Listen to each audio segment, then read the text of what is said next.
Assalamualaikum warahmatullahi wabarakatuh. Salam sejahtera untuk kita semua. Salam Om Swastiastu, Namo Buddhaya, dan salam kebajikan. Saya sangat senang hari ini karena saya akan berbicara tentang salah satu topik yang menarik, yaitu fase yang penting dalam kehidupan kita yang akan datang, yaitu program pensiun.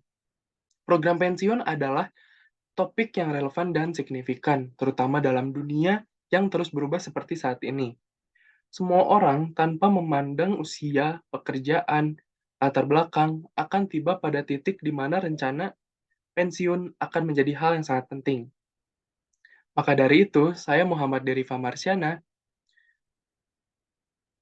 berkuliah di Telkom University, Fakultas Komunikasi dan Bisnis, jurusan Administrasi Bisnis, kelas AB 4606 dengan NIM 15012231141 akan memaparkan materi program pensiun yang referensi dari buku yang dibuat oleh Otoritas Jasa Keuangan.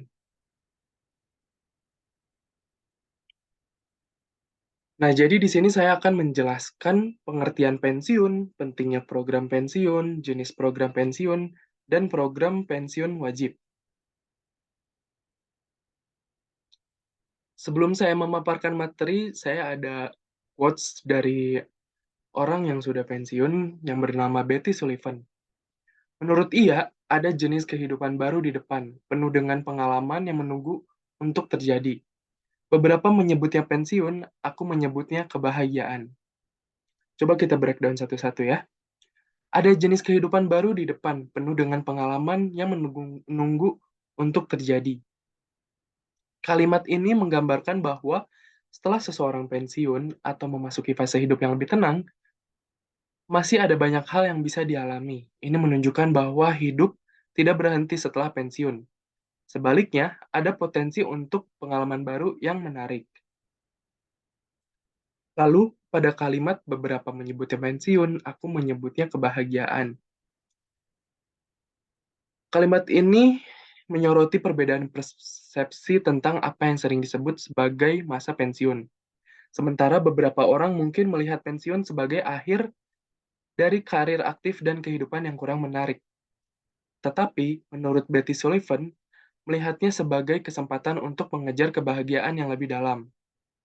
Ini menggambarkan pandangan positif bahwa pensiun adalah peluang untuk menikmati hidup tanpa tekanan pekerjaan dan mengejar hal-hal yang membuat seseorang bahagia.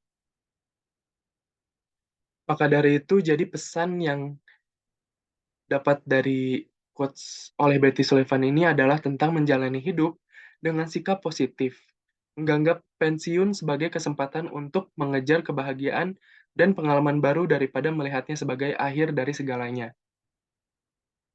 Saya juga ada cerita dari seorang investor. Jadi begini ceritanya. Seorang investor, wirausahaan, pendidik, dan pengarang kelahiran Hawaii bernama Robert T. Kiyosaki yang telah pensiun di usia 47 tahun. Berbekal dengan uang yang dia kumpulkan semasa dia aktif. Dia menikmati masa pensiunnya dengan berlibur dan bersantai di sebuah pulau. Beragam kegiatan dan pesta-pesta membuat dirinya senang pada masa awal liburannya tersebut.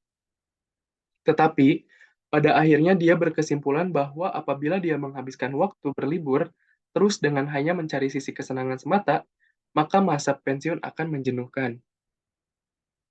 Lalu dari pengalaman liburan dalam masa pensiun tersebut, muncullah inspirasi untuk menuliskan pengalaman hidupnya untuk berhayal ramai. Beliau telah menulis buku-buku bestseller yang sejak 1997 telah banyak menginspirasi orang-orang di seluruh dunia. Karena masa pensiun itu akan tiba di masa tua, maka persiapan mental dan finansial sangat diperlukan sejak dini, dan paling lambat sejak mulai masa produktif atau mulai berpenghasilan. Para mahasiswa sudah harus mempersiapkan mental dan perencanaan keuangan, termasuk memikirkan ketika mereka sudah mulai berkarya, akan menjadi peserta dana pensiun apa agar masa tuanya bisa lebih terjamin.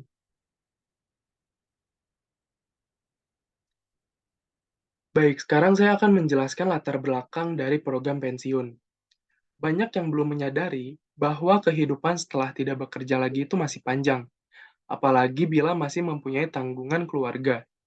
Banyak orang yang masa produktifnya bisa mencukupi kebutuhan hidupnya dengan baik, namun setelah pensiun, tergantung pada orang lain karena tidak memiliki penghasilan, tabungan, investasi, maupun jaminan pensiun.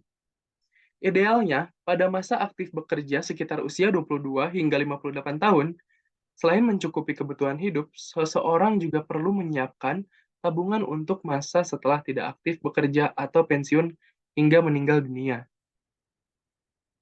Berdasarkan survei yang dilakukan oleh Otoritas Jasa Keuangan, pada awal tahun 2013, tingkat pemahaman masyarakat Indonesia terhadap dana pensiun baru 2,8%, sedangkan tingkat kepesertaannya hanya 1,8%.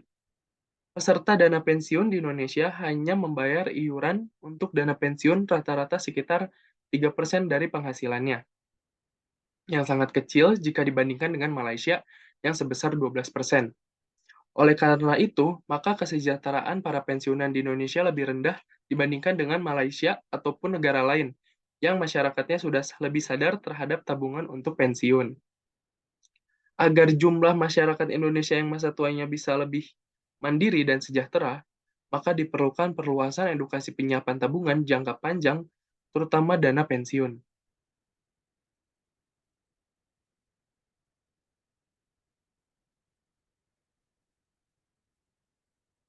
Nah, selanjutnya saya akan menjelaskan pensiun. Orang dengan latar belakang yang berbeda akan mengartikan pensiun dengan versinya masing-masing. Bagi profesional seperti dokter, pengacara, pemain sepak bola, atau seniman, pensiun berarti berhenti dari pekerjaan mereka dan menikmati kehidupan setelahnya. Mereka bisa pensiun kapan saja dengan alasan bosan, lelah, atau ingin fokus pada hobi atau keluarga. Di sisi lain, karyawan seringkali mengikuti aturan pensiun berdasarkan usia tertentu di tempat kerja mereka. Beberapa pensiun karena uzur atau sakit, sementara yang lain mungkin mendapatkan pensiun dini. Pensiun dini biasanya berarti menerima pesangon dan memiliki kesempatan untuk bekerja kembali di tempat lain atau menjalani profesi lain. Bagi petani, pedagang tukang, dan yang sejenisnya, pensiun berarti berhenti dari pekerjaan mereka dan mungkin beralih ke profesi atau kehidupan yang berbeda. Selanjutnya, sejarah program pensiun. Sejarah dana pensiun memiliki perkembangan yang berbeda di berbagai negara. Di Amerika Serikat, American Express mendirikan dana pensiun pertama pada tahun 1875. Di Kanada, pada tahun 1870, Parlemen Kanada mengesahkan Undang-Undang Superannuation untuk dana pensiun. Di Indonesia, dana pensiun untuk pegawai pemerintah pada masa penjajahan diatur melalui berbagai undang-undang Belanda, seperti Stadsblad nomor 550 tahun 1926 dan Stadsblad nomor 557 tahun 1934, Pemerintah nomor 60 tahun 1951, Undang-Undang nomor 20 tahun 1952, dan Undang-Undang nomor 11 tahun 1956 yang mengatur pensiun pegawai negeri sipil dan dana pensiun. Administrasi pegawai negeri diurus oleh Kantor Urusan Pegawai yang sekarang dikenal sebagai Badan Kepegawaian Nasional. Jadi, apa yang kita hadapi ketika kita tua? Di usia tua, ketika kita tidak bekerja lagi dan biaya hidup masih tinggi, pengeluaran tidak terduga sering muncul. Biaya pangan mungkin hanya bisa dikurangi sedikit. Biaya listrik terpaksa harus lebih hemat. Biaya papan berkurang karena lebih jarang mengecat rumah, walaupun rumah makin tua dan perlu perawatan. Begitu pula biaya sandang yang juga dapat dikurangi dan biaya sosialisasi bisa diturunkan. Makin tua tentunya kesehatan makin menurun dan seringkali memerlukan biaya kesehatan yang lebih besar. Biaya kendaraan bagi yang mempunyai kendaraan mengalami sedikit penurunan. Secara total, biaya setelah pensiun bisa turun antara 0 hingga 40%. Untuk mengatasi pengeluaran setelah pensiun, penting untuk memiliki tabungan jangka panjang yang bisa dinikmati oleh pensiun. Banyak karyawan mungkin kurang berminat untuk berbisnis sampingan atau menyisihkan uang untuk menabung secara mandiri. Beberapa pengusaha mungkin mempertaruhkan modal mereka untuk bisnis tanpa mengalokasikan sebagian untuk tabungan, bergantung pada kesuksesan usaha mereka. Namun yang bijak akan tetap menyisihkan uang untuk tabungan jangka panjang untuk masa pensiun mereka.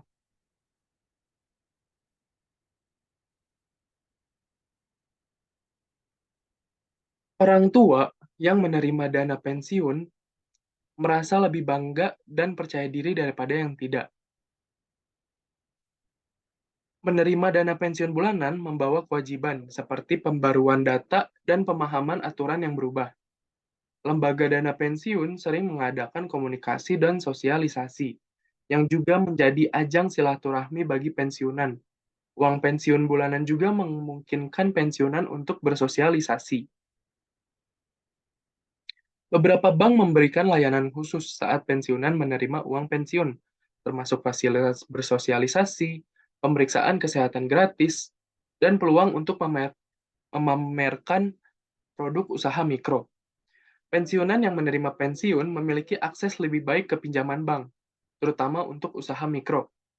Beberapa bank juga menawarkan pelatihan usaha untuk pensiunan, seperti peternakan, pertanian, dan lain-lainnya. Ini mendorong pensiunan untuk tetap aktif sosialisasi dan berkegiatan produktif, yang dapat berdampak positif pada kesehatan dan umur mereka.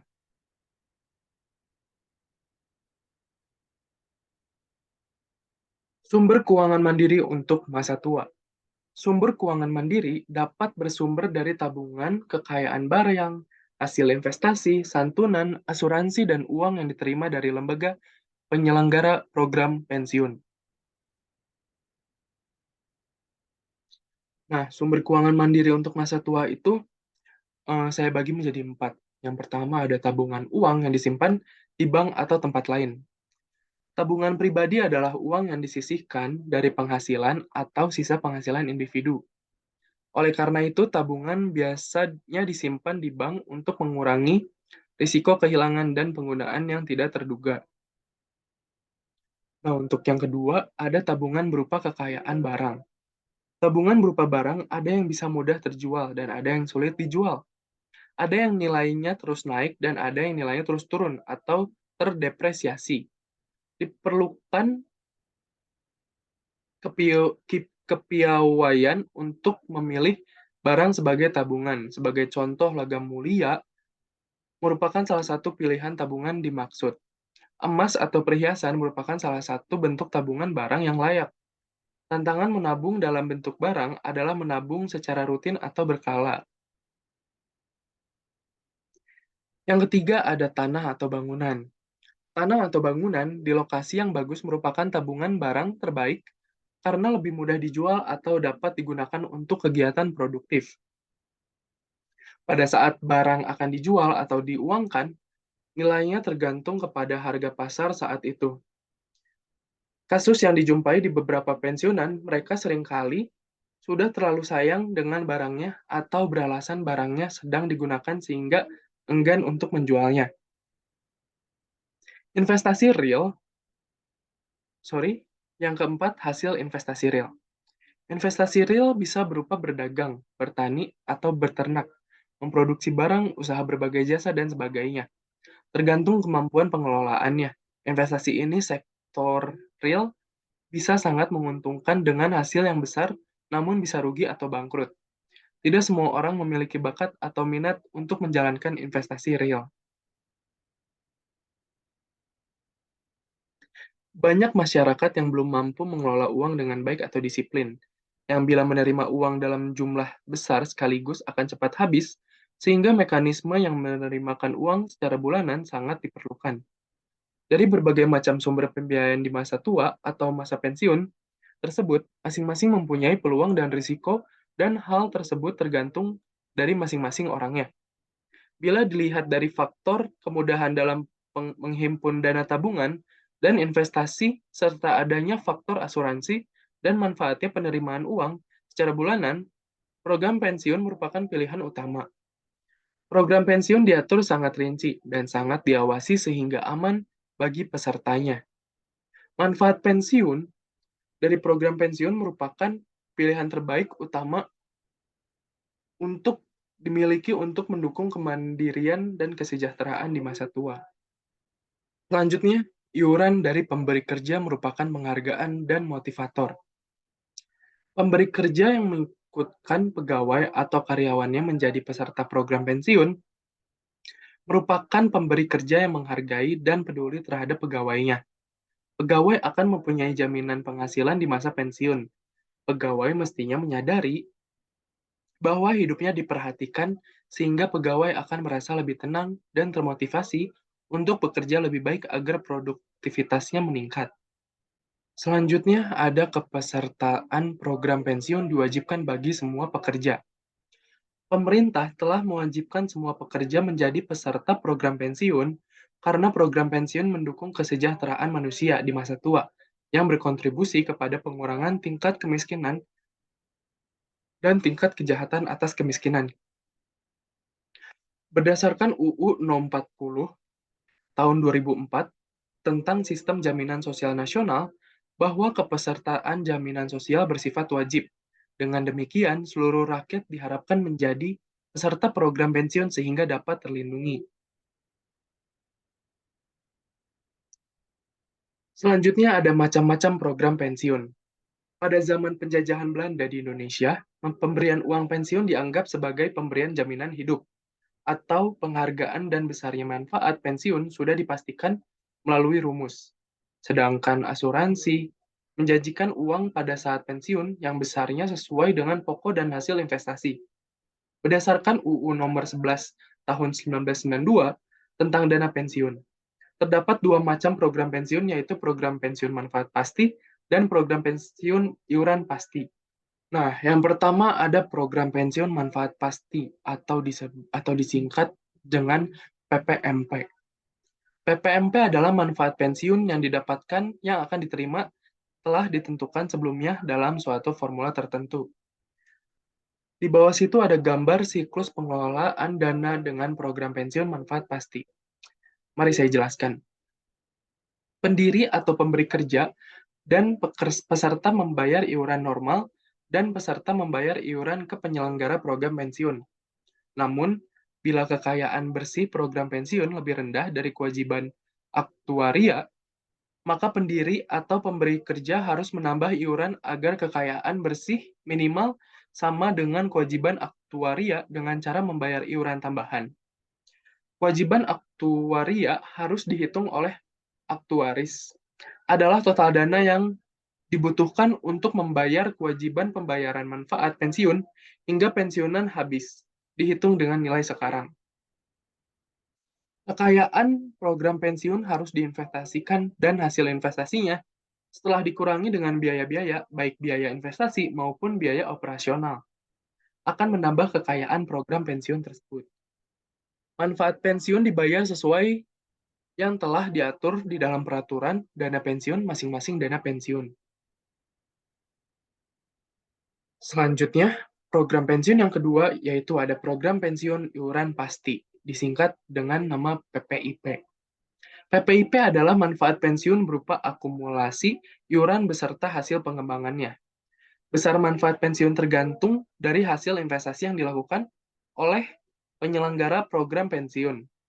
Selanjutnya, penyelenggara program pensiun melakukan investasi untuk pengembangan dana pesertanya, dan masing-masing peserta diberi rekening pribadi yang akumulasi. Iuran dan hasil investasinya bisa dicek secara berkala. Di bawah lagi ada gambar siklus pengelolaan dana dengan program pensiun iuran pasti. Mari saya jelaskan. Jadi yang pertama, pemberi kerja dan peserta membayar iuran ke penyelenggara program pensiun. Tanggung jawab pemberi kerja setelah dengan membayar iuran. Peserta memiliki buku catatan tentang iuran. Aset program pensiun terdiri dari total aset dikurangi biaya-biaya operasional, dan sisanya adalah iuran untuk peserta dan hasil pengembangannya yang distribusikan kepada rekening peserta secara proporsional. Iuran yang masuk kemudian diinvestasikan. Hasil investasi harus dikembalikan ke program pensiun.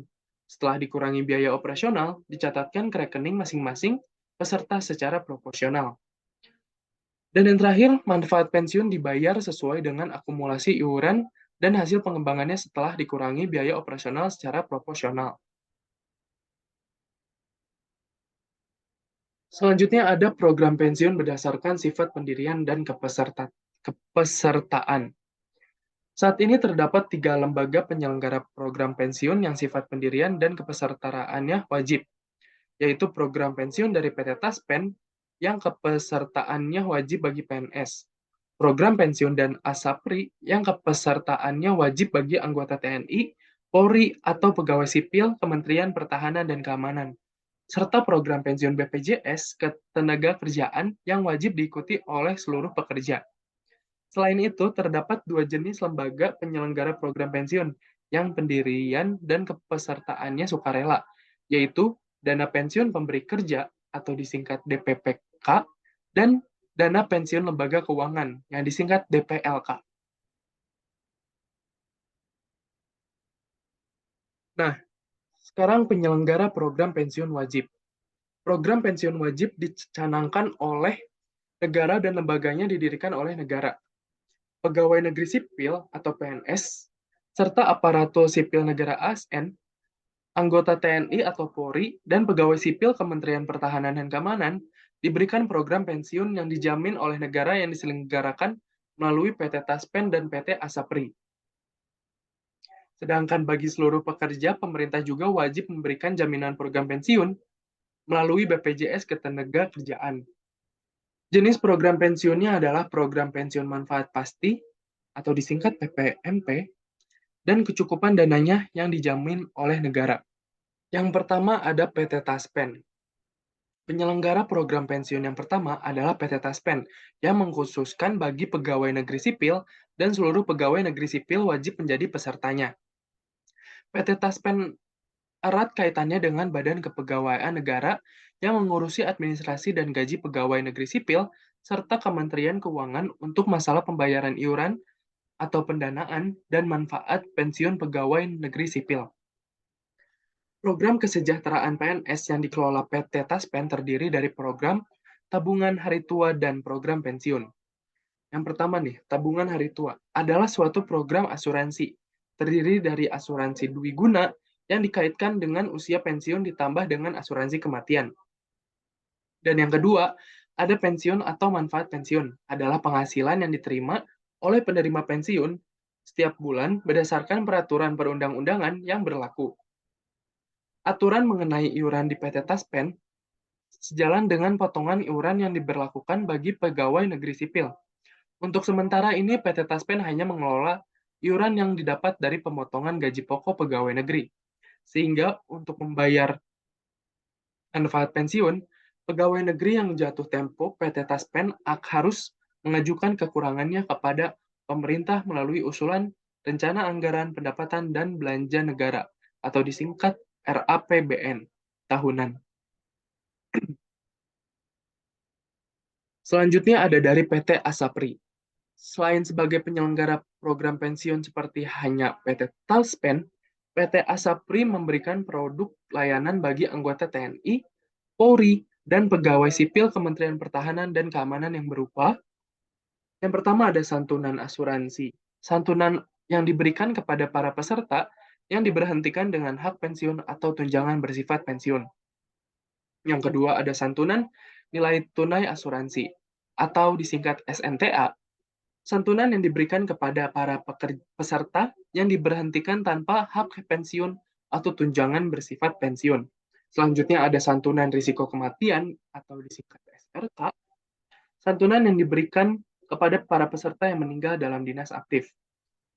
Yang keempat ada santunan risiko kematian khusus atau disingkat SRKK. Santunan yang diberikan kepada peserta yang gugur atau tewas dalam menjalankan tugas negara. Yang terakhir ada santunan biaya pemakaman atau disingkat SBP. Santunan yang diberikan kepada para peserta pensiunan yang meninggal dunia. Oke, jadi sekarang kita hampir di penghujung acara. Jadi di sini saya akan menjelaskan jenis manfaat pensiun. Manfaat pensiun adalah pembayaran berkala yang dibayarkan kepada peserta pada saat dan dengan cara yang ditetapkan dalam peraturan dana pensiun. Terdapat beberapa jenis manfaat pensiun yang dibayarkan berdasarkan usia pengajuan pembayaran manfaat pensiun atau karena kondisi tertentu, sehingga manfaat pensiun dibayarkan sebagai berikut. Yang pertama ada manfaat pensiun normal. Manfaat pensiun normal adalah manfaat pensiun bagi peserta yang mulai dibayarkan pada saat peserta pensiun setelah mencapai usia pensiun normal atau sesudahnya. Yang kedua, ada manfaat pensiun dipercepat, yaitu adalah manfaat pensiun bagi peserta yang dibayarkan bila peserta pensiun pada usia tertentu sebelum usia pensiun normal. Selanjutnya yang ketiga, ada manfaat pensiun cacat. Manfaat pensiun cacat adalah manfaat pensiun bagi peserta yang dibayarkan bila peserta menjadi cacat. Yang terakhir, ada pensiun ditunda. Pensiun ditunda adalah hak atas manfaat pensiun bagi peserta yang berhenti bekerja sebelum mencapai usia pensiun normal, yang ditunda pembayarannya sampai pada saat peserta pensiun sesuai dengan peraturan dana pensiun. Jadi, sudah siapkah Anda? Menyiapkan penghasilan yang mencukupi untuk masa tua merupakan tantangan, terutama ketika godaan untuk memenuhi keinginan segera mengalahkan keperluan menabung. Bagi sebagian orang, menabung juga sulit karena dihadapkan pada tekanan keinginan anggota keluarga. Tidak semua orang menyadari perlunya mempersiapkan biaya hidup atau penghasilan pasif setelah pensiun atau saat tua. Masa tua yang nyaman bukan hanya hasil dari kemampuan mendapatkan uang di masa muda, melainkan dari kebiasaan berhemat, menabung, dan merencanakan keuangan keluarga dengan baik. Terkadang, orang yang hidup sederhana dan dianggap susah dapat melewati masa tua dengan senyuman, sementara orang yang hidup makmur, foya-foya, dapat menghadapi masa tua yang memprihatinkan. Nah, baik, jadi sekian yang dapat saya sampaikan mengenai program pensiun. Apabila ada kurangnya, tolong dimaafkan. Dan apabila kalian ingin membaca lebih lanjut juga bisa, kalian bisa baca buku Otoritas Jasa Keuangan yang berjudul Program Pensiun. Sekian dari saya, Muhammad dari Famarsiana, izin mengundurkan diri. Wassalamualaikum warahmatullahi wabarakatuh.